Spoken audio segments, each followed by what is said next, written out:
In this example, we want to change it into polar coordinates, and right now we have y equals 15. And the first thing I always want to do is just envision what that would look like if we were to graph it on the rectangular plane. We know y equals 15 is a horizontal line. So up here at 15, all y coordinates of these points are 15. So it's a horizontal line.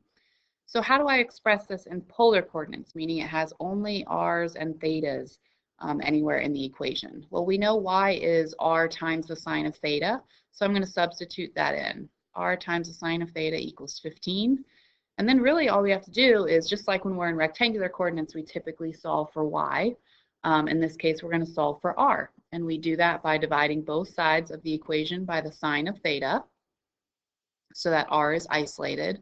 So r equals 15 divided by the sine of theta. The only thing is we don't typically leave division of a trig function in our final answer. So we know that 1 over the sine of theta is cosecant of theta.